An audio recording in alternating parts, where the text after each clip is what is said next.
लेंगे लेंगे भौजी लेंगे लेंगे क्या हमके दिखावा तारू ठेंगे लेंगे लेंगे भौजी लेंगे लेंगे।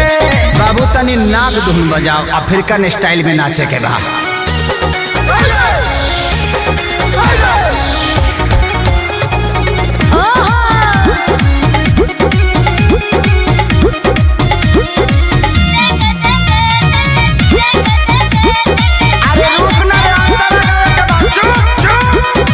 भौजी रूगल बेचो आरे लीची ले लो, देखे के पागल बाजार भइल बा हो जवार भइल बा, गाछी के फल फलादार भइल बा हो तो यार भइल बा। हर ले लो हो पैसा न पावे आज दे दाम उधारे कहे दे मारी दुलारे हे भौजी होई फल रसदारे। अच्छा कूदा कूदे जैसे बेंगे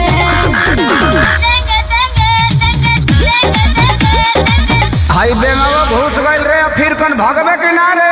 लेंगे लेंगे भौजी लेंगे लेंगे हम तो खैला बिना ना की लगेंगे। लेंगे लेंगे भौजी ले लेंगे। खाली चिलेबे कर बस लेबे कर बस रे।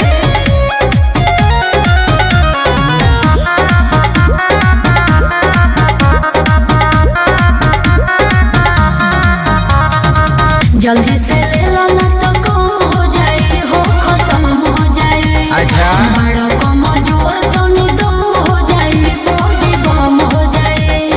खेसारी खानी अखिलेश खेसारी विकास बार खड़ा ले बखाती दोबारा हे भौजी होई माल तहर सहारा। बना के आइल बड़ा लोगेंगे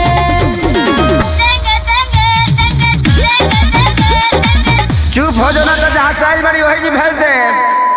लेंगे लेंगे भौजी लेंगे लेंगे सच कहो तनी माल ना बचेंगे। लेंगे लेंगे भौजी ले लेंगे। बड़ा निमन गो की बड़ा लो, एक बार में सब ले ले लो। बड़का गांव पंचायत के पैसा है भौजी।